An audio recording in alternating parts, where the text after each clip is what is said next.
Às vezes ele não exerce controle sobre o meu comportamento agora.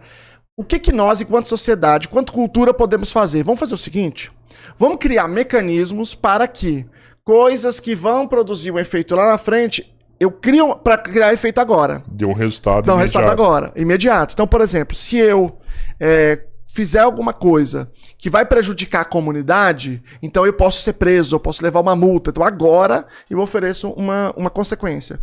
Então, o ser humano, no meu entendimento, ele não é bom nem ruim. Ele também não é tábula rasa. Ele tem uma base genética que já indica para onde esse comportamento pode ir. E aí o ambiente que a gente produz é um ambiente que pode favorecer esses ou outros comportamentos. Se você deixar tudo aberto, né, sem nenhuma amarra, aí sim o homem é o lobo do próprio homem, não tem a menor dúvida. Sim. Se você não tiver Estado, meu amigo, se você não tiver regra clara, se você não tiver consequência, vira um caos total. Não sei se vocês se lembram, quando teve a greve da polícia do Espírito Santo. Pelo amor de Deus, aquilo ali parecia o quê? Saía aquilo ali virou uma... Aquilo ali é o homem sendo... E foram poucos dias, né? Assim, é importante perceber essa mudança agressiva em poucos espaços de tempo. Exatamente. É como se as pessoas enlouquecessem. Por falta de consequência. Não teve uma duração assim. Nossa, aconteceu por uma evolução natural de necessidade. Não. É a reação natural do homem, então. É como se você dissesse assim: olha, pessoal, por enquanto, tudo que vocês fizerem não tem consequência. Manda bala. Aí, muito rápido. Quer dizer, o comportamento das pessoas, ele não está dentro das pessoas. Ele responde ao ambiente. O ambiente mudou, o comportamento muda. E os seres humanos, realmente, eles são... Aí eu concordo muito, né, com essa expressão de que eles são o lobo do próprio homem. Né, do Hobbes. O homem é lobo do homem. Então, isso eu acho que, diferentemente do que ele propôs, que era um Estado autoritário, tem que ter um Estado que seja democrático, mas que tenha regra, que tenha causa e consequência. E isso não quer dizer, o fato de passar a ser assim, não quer dizer que o homem é mau, naturalmente mau. Eu acho que essa interpretação é que é errada. Os seres humanos respondem ao seu ambiente. Se o seu ambiente dirigir as coisas para eles serem bons, eles serão bons. Ou seja, eles terão comportamentos que a gente chama de bons. E se as coisas favorecerem comportamentos que a gente chama de maus, então esses comportamentos que vão acontecer. É como a gente arranja as coisas, entende? Então eu sempre tenho que pensar assim: como os seres humanos se comportam? Eles se comportam para aquilo que traz mais vantagem. Como é que eu organizo as coisas para, por exemplo, se eu pagar minhas coisas direito, eu ter vantagem? Daí o cadastro positivo, por exemplo, né, que é um exemplo do que fizeram aí. Lá em Brasília teve um negócio muito legal. Tinha um cientista lá chamado João Cláudio Todorov, ele faleceu. E ele liderou lá uma pesquisa que era o seguinte: eles queriam que as pessoas parassem na faixa de trânsito, faixa de pedestre. Que as pessoas não paravam lá em Brasília. E qual é normalmente a política que tem? Se você atravessar a faixa, multa. Ou seja, se eu emitir o comportamento inadequado, uma consequência que é desvantajosa, que é a multa.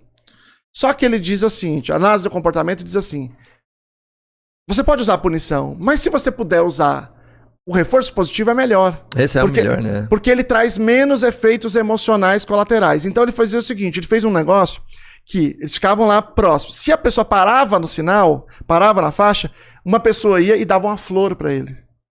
E dizia: nossa, muito obrigado, tinha uma faixa, etc e tal. Cara, os níveis de respeito à faixa foram lá em cima. Ainda hoje, se você for pra Brasília... Super bem, funciona super bem. E é por causa do trabalho do Todorov, que foi reconhecido internacionalmente. Quer dizer, então eu acho que é isso. O ser humano é uma relação entre a sua genética e o ambiente. A pergunta é: o que nós estamos fazendo para organizar esse ambiente para evocar os melhores comportamentos possíveis? O que nós estamos fazendo na escola para esse o bullier investir no esporte, para ele estudar mais, para ele usar essa energia toda para ele poder ser legal com os outros colegas, para ele ser solícito? A gente não está fazendo isso? A gente não está fazendo. E se a gente fizer isso, as pessoas vão responder. Por quê? Porque as pessoas são uma relação com o ambiente. Se eu mudei o ambiente, eu mudo também o comportamento das pessoas. Assim, na minha época... quando eu era moleque, eu havia matérias que eu acho que não tem mais, e eu acho que para conviver em sociedade, muito do que você recebe da religião, por exemplo, são as doutrinas de carinho, aceitação, compaixão. Seria uma matéria importante, porque ela nem sei se ainda existe na grade curricular, Não digo religião como religião católica, claro, eu falo princípios religiosos. Foi removido da grade. Entendeu? Não, deixa eu explicar. Não daria uma sociedade melhor com isso? Isso aí é uma complicação tremenda. Então, em primeiro lugar, só existe uma disciplina, só existe uma, determinada pela Constituição Federal. Só uma. Chama-se ensino religioso. Artigo 210. Nenhum mais é determinado. O que é determinado é que tem aulas em português, né? Mesmo escolas estrangeiras e ensino religioso. Mas quase não tem. No Brasil, pouco se oferece. Mas a oferta é obrigatória. É uma contradição. Tá na lei, tá na Constituição, mas não oferta. É obrigatório. É obrigatório. Aqui é Brasil. Aí o governo faz uma vista grossa, tá tudo certo. É assim, o que a Constituição diz é de oferta obrigatória e de aceitação facultativa. Tá. Então, é obrigatório o governo oferecer. Tem que oferecer. E o aluno aceita se quiser ou não. Se quiser, ele aceita, se não, ele não aceita. E como não tem adesão, eles não estão oferecendo. E aí, só que a oferta é obrigatória. E aí gera uma complicação, porque se ele não aceitar, ele faz o quê? Ele não pode estar na escola sem fazer nada. Então gera um problema logístico muito grande, né? E aí existem 2 modelos de ensino religioso. Minha tese de doutorado foi sobre isso, então é assunto que eu domino. Tá vendo? Tem 2 modelos. Tem um modelo que é confessional, que é assim, você se matricula na aula católica, ou na aula evangélica, ou na aula, sei lá, umbanda, de espírita e tal, qualquer um. Mas não tem de outros, tá? Eu tô falando só a título de exemplo. O Rio de Janeiro fez esse modelo, que é o modelo confessional. E aí houve uma ação judicial no STF, uma ação direta de inconstitucionalidade, e o STF recentemente, se não me engano, sob a relatoria do Fux, decidiu que era legal, que pode ser por religião, né? O que eu discordo, certo? E existe um outro tipo que a gente chama de fenomenológico, que é um modelo, por exemplo, de Santa Catarina, que é um modelo que você não fala de uma religião, você não se matricula na aula de catolicismo ou evangelho. Você vai entender o fenômeno religioso. Como é que valores que as religiões defendem, quais a história das religiões, etc e tal. Que é esse modelo que não só o Paraná é um exemplo, tem outros lugares também que faz. Santa Catarina é um exemplo, tem outros lugares também que fazem. Agora, não existe a demonstração de que se você aprender isso na escola, que você tem melhores valores. Talvez, seria um bom tema, talvez, para uma pesquisa científica. Mas hoje não existe essa demonstração. Na verdade, a defesa do ensino religioso hoje, ela está mais ligada, o modelo fenomenológico, está mais ligado a um outro fenômeno, que é de combater um problema grave que tem acontecido em alguns países, que é o problema do extremismo religioso. Então, por exemplo, quando você tem lugares que tem ataque terrorista, que tem um monte de outras situações que estão ligadas, de certa forma, a expressões fanatizadas de religião, se você apresenta para esse indivíduo o fenômeno religioso, cada um tem a sua religião, tem religião tal, você conhece um pouco das outras religiões, você tem mais probabilidade de ter tolerância e de respeitar, né? Tem um relatório francês de alguns anos atrás, algumas décadas atrás, que era um relatório que levantou justamente isso. Que a França é o país da Europa que mais sofre com fanatismo religioso, né? Com atentados e tal. Então, a reflexão que eles fizeram é o seguinte: a gente tirar completamente a religião do cenário público, como se ela não existisse, permite que ele só seja discutido em ambientes fanatizados e que leve a esse confronto. Então, talvez fosse melhor a gente botar isso no debate coletivo, para a gente se conhecer e se respeitar mais, né? Então, essa é talvez isso seja uma possibilidade. Agora, do ponto de vista de aprendizagem de valores, não está claro de que haja essa relação. Mas é muito louco essa questão do Robertinho aí, de falando, a escola, ela seria melhor se tivesse ensino religioso, porque na minha época era assim. Eu vejo muitas pessoas falando isso hoje. E vejo também pessoas se beneficiando com isso, né? Escolas católicas, tradicionais, sendo criadas agora, né? Ali naquela escola ali é o ensino tradicional católico. Aí você vê uma migração de uma galera que, não, então é a melhor escola. E aí vão se beneficiando com isso, né? Cara, eu não conheço os números. Mas eu não conheço os números, mas eu não tenho a impressão de que tem um crescimento da educação católica, não. Talvez seja uma coisa pontual. Eu acho o contrário até. Eu acho que tem uma redução. A minha impressão, tá? Posso estar enganado. Mas eu tenho a impressão. O que eu acho é outra coisa. Você quer, assim, só pra você ponderar no que você vai falar. Eu vejo uma diminuição, até porque se você voltar mesmo, A maioria das escolas eram religiosas, eram pastores, era. e isso já não existe mais. Isso prova que teve, no mínimo, um decréscimo disso aí. Eu estudei Não é? na escola, terceira e quarta série, que chamava Igrejinha. Era isso, era... Escola Estadual Frei Antelmo Kropman, que a gente chamava de igreja, que tinha uma igreja lá dentro. Então eu acho que mudou muito isso. Agora, de fato, essa impressão as pessoas têm. Na minha época, em que tinha isso, era melhor, tinha menos essa violência. Em primeiro lugar, não sei se não tinha violência, porque a coleta de dados era diferente da que nós temos hoje. Não dá para fazer essa comparação. Em segundo lugar, naquela época, se um aluno começasse a bobear, a escola podia expulsar. Muito menos pessoas tinham acesso à escola. As pessoas em condição de muita vulnerabilidade social não iam para a escola. Não tinha escola, estava trabalhando. Indivíduos que têm mais vulnerabilidade a esse tipo de situação. Então, a escola, esse mito da escola antiga muito boa...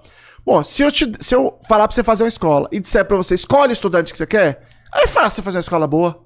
Eu quero ver se eu disser pra você, vai fazer uma escola, mas eu escolho. Todo mundo que quiser pode estudar lá. Aí é diferente. Se você não puder escolher. Aí o bicho pega, entendeu? Que é essa a realidade da escola pública hoje. Como a escola democratizou, ela chegou a todos os lugares, grande parte dos seus problemas decorre dessa democratização. Mas que precisava acontecer. Agora, o problema não é esse, não é a gente em não interpretar isso. O problema é dizer o seguinte, ok, democratizou, ficou mais difícil porque agora entra todo mundo na escola. Todos os públicos que estavam fora, públicos mais vulneráveis. A pergunta é, e o que nós vamos fazer sobre isso para melhorar a educação? Só dizer, é por isso, então tá tudo bem, vamos ficar felizes? Não dá. Então foi isso que aconteceu, agora a gente tem que agir. Tem estratégia, que tem evidência científica que funciona? Tem. Então é nossa obrigação fazer. Então, mais escolas com diversidades, na verdade, eu não vejo isso como um problema. É uma opção a mais de escolha, é o que você falou. Tem uma escola ali que é religiosa, você acha que esse é o melhor caminho? Vai lá e testa. Outra coisa é você só ter uma e você não tem nem opção de fazer o que você quer. Olha aqui, dados recentes indicam... Isso aqui é matéria da UOL.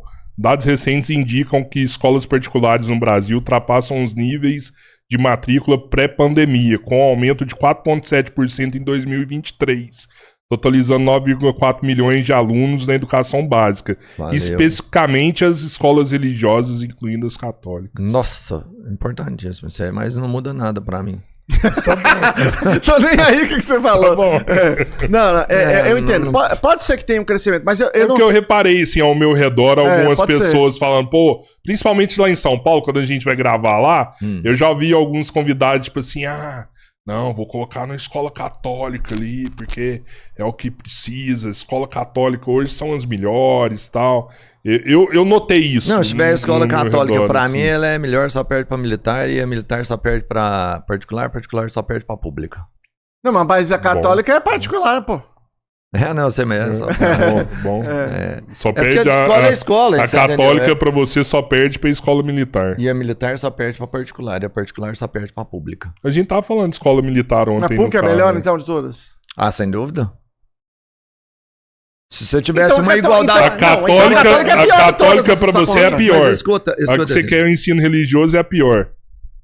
Não tem melhor ou pior. Não existe escola melhor Tá ou igual a pior. Dilma, Depende da sua necessidade, entendeu? Mas porque você pergunta se a particular, a pública é a melhor?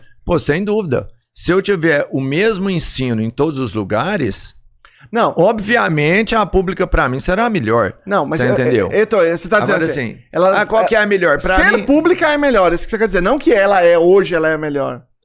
teoricamente. Não, Sim. mas, por exemplo, aqui em Araguari, ainda que é uma cidade pequena, onde você tem um controle maior, profissionais que estão aí há muito tempo e ainda continuam nas mesmas situações, escolas públicas com resultados, semelhante a qualquer escola particular aqui também. Então ainda é possível, sabe? Agora, até uma brincadeira que eu fiz, essa é melhor do que essa é pior do que essa é melhor, todas são as melhores. Por quê? Porque de verdade eu não imagino que tem uma escola melhor do que a outra. Até porque é a adaptação de cada um. O que é melhor para um não é o que é melhor para o outro. Qual a escola que é a melhor? Talvez para um certo indivíduo a militar seja melhor mesmo. Ele precisa de hierarquia, ele precisa de tudo, e é assim que ele aprende melhor com esse tipo de ensino. Essa é a melhor para ele. A católica é a melhor para esse cara? Talvez para alguém seja. Não, mas eu concordo. Você entende? Não acho tem a que melhor. É melhor para quem? Para que contexto? Eu acho que depende. Veja, vamos imaginar que eu vou pensar assim, o que significa ser a melhor? Significa aquela que tenha, eu posso, por exemplo, dizer assim, aquela que tenha melhores resultados acadêmicos. Digamos que esse seja o meu um bom critério. parâmetro, né? Aí eu pego todas elas, se eu tiver público variado que eu puder distribuir entre elas, eu distribuo entre elas, um público equivalente, e vejo qual tem melhores resultados. Então, eu posso dizer, em geral, qual é a melhor. Mas isso não quer dizer que valha para todas as pessoas. Aí você pode ter uma pessoa que tem realmente um perfil que é para essa é melhor, essa outra é melhor, essa outra é melhor. Agora, tem uma outra questão que não é exatamente saber qual que é melhor. É simplesmente assim, eu prefiro essa. Aqui que eu me sinto bem, a família. Isso tem a ver com meus valores. Então, o que eu acho é que precisa ter uma diversidade de escola mesmo. Eu acho que ter uma diversidade de formas das escolas serem é uma coisa positiva. Agora, todas elas precisam ter compromisso, por exemplo, de não ter bullying, precisa ter compromisso de ser inclusiva. Então, tem alguns compromissos que têm que ser universais de todas as escolas, ainda que elas sejam diversas em vários aspectos. É assim, é isso. Tem um chat aí, Cabreiro? Eu achei que você ia debater, que eu tava torcendo. Nunca! Eu ia. Na verdade. Você se enrolou pra caralho. Não, eu ia. Eu tô zoando menos. Eu tô zoando menos. Eu ia puxar mais um pouco. Mas não dá, porque, tipo assim, primeiro, o Luciano é muito inteligente, muito profundo, muito estudado. Eu vou ficar forçando aqui, eu vou ficar dando muito mais rápido. Eu não tô disposto. Eu deixo fazer isso com outros assuntos, né, assim, com outras pessoas. Com o Luciano não dá, assim, seria até um desrespeito. Não que não seja com outros. Mas nós vamos conversar aqui. Não, seja conversa normal. É o que eu tava torcendo. Vai, homem, vai. Não vai dar, vamos estrepar mas eu quero, demais, mano. Tem uma coisa que você falou que eu quero falar, que é a escola cívico-militar. Boa. Porque toda vez que a gente fala de combate ao bullying, de problema de disciplina, surge a história da escola cívico-militar. Então, em primeiro lugar, eu não sou contra a escola cívico-militar. Certo? E, diferente da maioria da academia. O meu primeiro sentimento é assim, o que você acha? Não acho nada, eu não sei, porque não tem pesquisa. Então, eu entendo que se em algum momento, governador, presidente, sei lá quem, disse assim, eu quero fazer esse modelo, que esse modelo é bom, o que devia ter sido feito àquela altura então tá bom, vamos pegar algumas cidades, a gente distribui os alunos, uma parte põe aqui, outra parte põe na escola cívico-militar, outra parte põe na escola comum, com o mesmo orçamento. Porque a escola cívico-militar tem muito mais investimento. Coloca com o mesmo orçamento e vamos ver daqui 2 anos para ver qual que é melhor. Sim. Então, o primeiro problema é você implementar qualquer política sem fazer a avaliação de qual é o efeito que aquilo tem. Eu sei que as pessoas dizem que é muito boa, que tem melhor disciplina, tudo isso. Mas eu queria entender isso, eu preciso entender isso em números, em avaliação. Porque a percepção das pessoas, ela pode ser enviesada. Eu vou te dar um exemplo do que pode ser enviesado. Entre os pais, tem pais que valorizam a disciplina e pais que não valorizam a disciplina, certo? Abri um colégio militar na minha cidade. Quem são desses pais? Os pais que vão procurar a escola. Os pais que valorizam a disciplina. Né? Então, talvez aquelas crianças lá apresentam disciplina, não é porque a escola é cívico-militar, mas porque para lá foram os pais que valorizam e que ensinaram os seus filhos. Como é que eu sei se a disciplina que tá tendo lá, que supostamente tá tendo lá, que a gente não mediu, se é fruto do modelo escolar, se é fruto da quantidade de investimentos que tem, ou se é fruto de quais os pais que decidiram ir para lá. Não dá para saber isso. Por isso que precisaria ser implementado na forma de uma pesquisa científica. Para o Estado isso é moleza. Moleza, é sopinha no mel. É verdade. Aí agora, pelo tanto de tempo que já foi implementado, já poderia dizer, olha, no Colégio Cívico-Militar tem 3,4%, 3,10%, 10% redução de disciplina em relação à outra. Então, nesse aspecto, ela é superior. Em termos de desempenho acadêmico, ela é tantos por cento acima, tantos por cento abaixo, então ela é superior ou inferior. Então, a gente teria dados. Então, primeiro problema, eu não sou contra nem a favor, mas eu sou contra qualquer política pública que não produza dados. E aí, o que significa? Agora pode fazer, porque podem fazer esses dados. Aqui. Então eu diria, governadores, secretários, façam isso agora. Remodelem para os próximos anos para produzir, para não ficar só essa guerra de narrativa. Quem é de direita é a favor, quem é de esquerda é contra. O que tem a ver ser de direita e esquerda com isso? Tem nada a ver. Não tem nada a ver, você pode ser de esquerda ser a favor, e pode ser de direita e ser contra. Eu tenho uma amiga... Então eu acho que essa é a grande questão em relação à escola cívico-militar. Super esquerda, super declarada, militante... Quem? É uma amiga minha. Você não fala, não entrega, É não. uma amiga minha. E Eu o menino, conheço. o amigo dela, o menino dela estuda numa escola cívico-militar. Daqui de Iraguari? E eu virei pra ela, porra, mas você é tão assim, contra ela até, tipo assim, abaixa a polícia, tudo. Extremista. Mas que Cê isso? sabe não quem faz é? Já sentido. viu? Não. Sabe quem é? Depois eu vou te falar. Fala o nome. Ela virou e o menino dela tá lá. E eu falei assim, pô, mas não é assim o que você acredita de verdade. Ela falou assim, não, Robertinho, mas é fantástico o que tá acontecendo lá com ele. Eu não vou tirar. E ela virou pró-polícia agora ou não? Acho que não. O Wagner comentou aqui, ó. Nos campeonatos de conhecimento gerais, a escola militar sempre ganha disparado. Tá, Então mas- acho que dá pra então, medir hoje, não dá? É isso que você Claro quer, que né? dá, Pô, claro que dá. Mas veja, veja, eu tenho uma escola que tem 3 vezes mais de dinheiro. Escola cívico-militar recebe muito mais Por investimento. que vai esse dinheiro pra lá, você Vamos sabe? imaginar. Não, porque é uma prioridade que é? dos governos, por uma questão de política, né? Os governos querem acentuar isso, mostrar que tem esses valores e tal. Vou imaginar que eu pegasse essas escolas cívico-militares, eu vou criar 30, tá bom?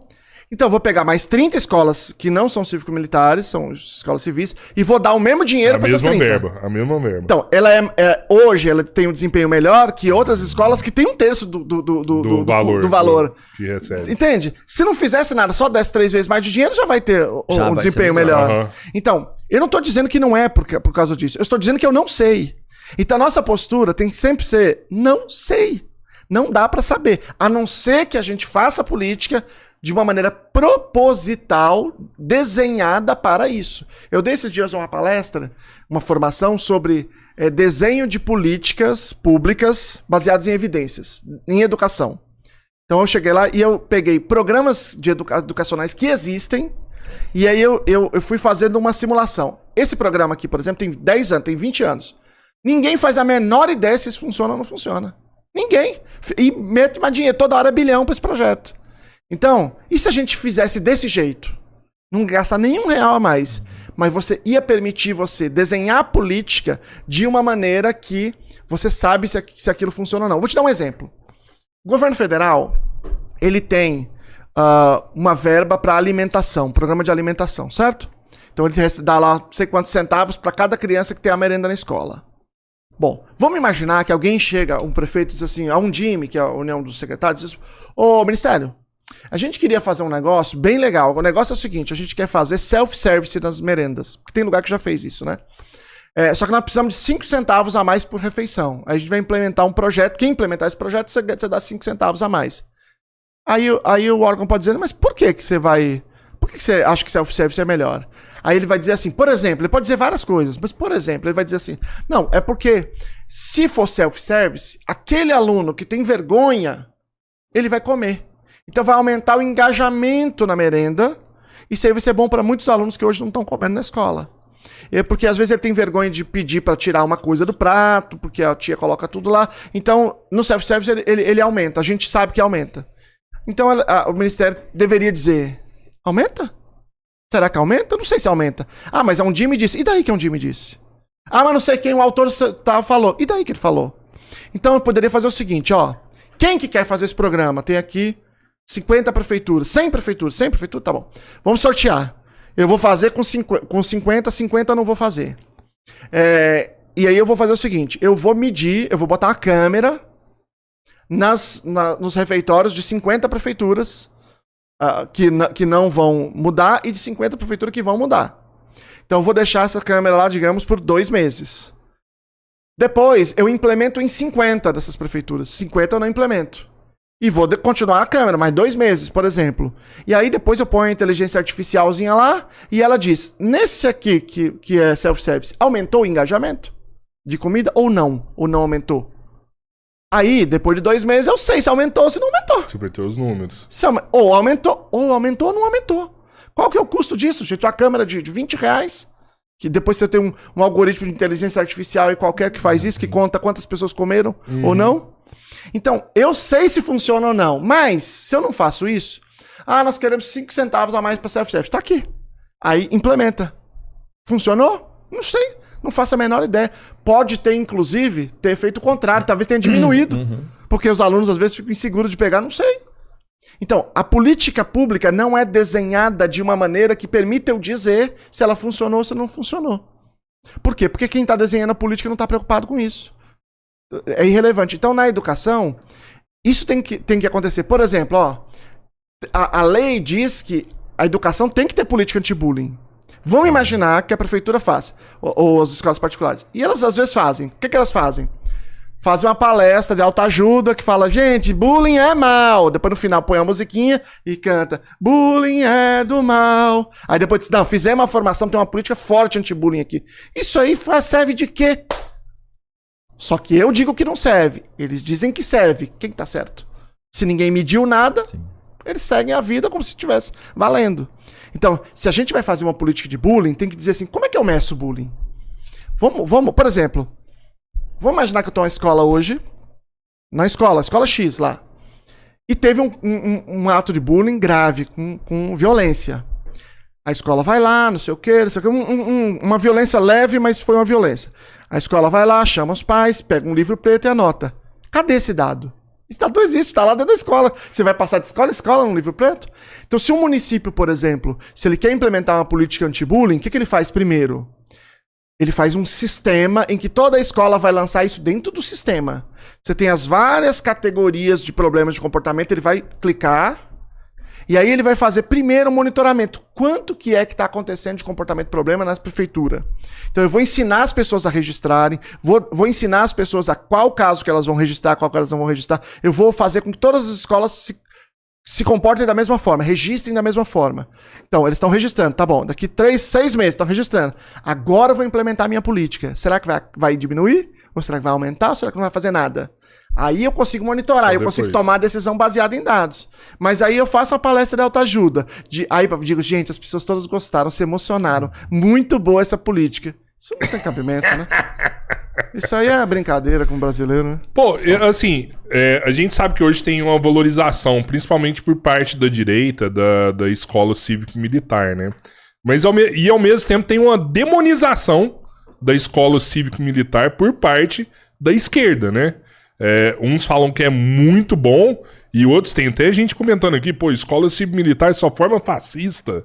Qual que é a sua opinião sobre o que acontece dentro da escola cívico-militar? Eu não faço a menor ideia, não tem dados produzidos sobre isso. Você precisa dos dados. Claro, não tem evidência nenhuma de nada, Não. Você tem dados de que, por exemplo, o desempenho acadêmico deles é melhor, a pessoa até citou. Não é proporcional. Mas eu não sei se é porque é cívico-militar ou se é por causa do dinheiro. Por causa do dinheiro investido. Então, não existem evidências por um motivo muito simples. No Brasil, não se faz pesquisa experimental em educação. Não se faz. Não se faz. É praticamente igual a zero. E aí, veja, por exemplo, a gente está falando sobre indisciplina, porque o bullying é parte desse fenômeno maior da indisciplina, certo? Os professores, eles dizem o seguinte, o pior problema da escola hoje é a indisciplina. Todas as pesquisas que ouvem professores, todas dizem a mesma coisa. O problema maior é a indisciplina. Vai em qualquer universidade pública do Brasil, as melhores universidades, vai na graduação em pedagogia, vê se tem uma aula sobre indisciplina.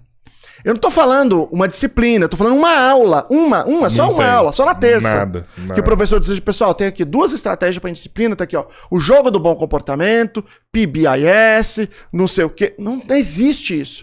Então, veja, essas mesmas pessoas que estão dizendo isso, lá sua forma fascista, tá bom, vamos supor que seja verdade. Vamos supor que seja verdade. Por que as pessoas querem ir para a escola cívico-militar? Porque elas acreditam, e aí eu não sei se é verdade ou não, que lá você tem um trato melhor com a indisciplina.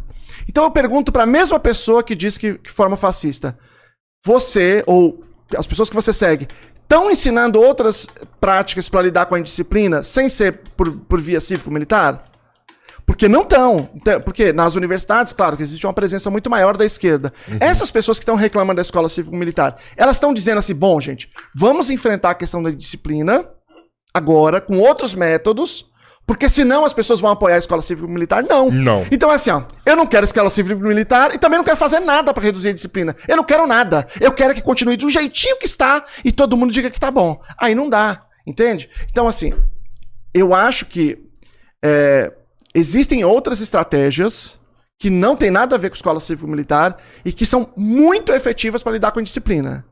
Se alguém é contra a escola cívico-militar, essa pessoa tem que prestar atenção em como que ela está sendo aprovada.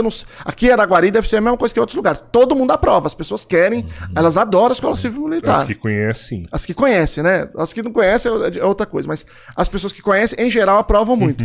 Se você é contra, e tem todo o direito, por outros motivos, não por conta da efetividade ou não, mas por conta dos valores que são ensinados, que valores militares são valores que estão relacionados muito à obediência. Esse é o valor fundamental do militar, é o combate ao inimigo e a obediência à autoridade. Então isso são valores que as pessoas podem discordar, entender. Eu não acho que esses são os valores que têm que ser ensinados na escola. Tudo bem, essas pessoas, obviamente todo mundo tem o seu entendimento, beleza. Mas a pergunta é, as pessoas não estão indo para lá por causa desses valores, eles estão indo para lá por causa da disciplina. Então, se você quer realmente que isso não prospere, você tem que dizer assim, não, então vamos adotar outras estratégias que não são militares para reduzir a indisciplina. E essas estratégias, elas são as estratégias do modelo do PBIS, do modelo do sistema comportamental positivo. O que a gente não pode fazer é nada. Mas do lado de lá eles falam que como material humano eles estão fazendo tudo que pode e o que falta é investimento. Precisa de mais investimento de cá. Senão não consegue resolver. Essa é excelente questão. Essa é uma hipótese que ela tem todo sentido. Mas ela precisa ser testada. E ela pode ser testada facilmente. Vai nas prefeituras mais ricas do Brasil e vê se lá foi resolvido. O professor da escola cívico-militar é outro tipo de professor? Não sei te dizer. Olha, porque vamos entender, se lá dentro dessa escola a gente está criando fascistas... Se forem os professores convencionais, eles não estão só lá dentro, eles estão em várias outras escolas. Porque o professor normalmente não consegue sobreviver só com um cargo. Ele vai ter mais. Mas aí tem outro... Ele vai estar em todos os lugares. A minha preocupação é, o professor, então, ele cria um fascista? Não, mas aí na escola cívico-militar tem outros profissionais militares. A suposição que ela está levantando, que a pessoa está levantando, é que é a estrutura escolar, não necessariamente o professor. Então é a estrutura, com os ritos, os outros profissionais, é que tudo isso levaria a esse tipo de formação política. Mas a questão é a seguinte... Para a gente saber se o dinheiro está fazendo... Se a questão toda é investimento, é simples. A gente pode olhar para os municípios mais ricos do Brasil. Vai olhar, por exemplo, para Ilhabela, São Sebastião, Barueri, para Macaé, para Maricá. São cidades do Brasil que têm petróleo. Principalmente cidades que têm petróleo. Então tem muito dinheiro. Muito dinheiro. Royalty. São Sebastião é bilhão. Bilhão. Uma cidade que tem 100 mil habitantes, cara. Quantos habitantes tem aqui? 100 mil. Qual o orçamento? Mínimo. Pequenininho. O orçamento aqui é só isso? Não, o orçamento do município, alguém sabe? Sabe? Consegue ver o orçamento do município? Consegue ver orçamento de Araguari, deixa eu olhar aqui. Vê aí. Orçamento. Eu vou procurar aqui o de São Sebastião. Anual. Orçamento de São Sebastião, São Paulo. Vou ter comparação aqui, vamos botar a prova. Tô fazendo um barulhinho aí. Quando a gente vai olhar... Voltou. Quando a gente vai olhar para esse orçamento, tá 834 aqui, milhões. 2025. Eu não consigo achar aqui, mas é um orçamento extraordinário. Você pega todas essas cidades que tem muito dinheiro e compara e vê se foi resolvido isso. Não foi resolvido. Então esse problema vai além do investimento. Investimento é importante, é fundamental, certo? Tem que ter investimento. Mas só investimento não resolve. Essa ideia é equivocada. Vai lá em Cuba. Cuba é um lugar super pobre. Você pode ser da ideologia que você quiser, não interessa. Você pode ser de extrema direita. Cuba tem uma educação de excelência. Vai lá em Cuba, super pobre, para ver se você tem essa disciplina. Não tem. Porque o orçamento é um dos aspectos muito importantes, mas não é o único. Mas essa é uma resposta muito fácil, né? Qualquer coisa que está ruim, você fala, não, é investimento. Então tá bom, então resolvido, graças a Deus, vamos embora para casa, que tá tudo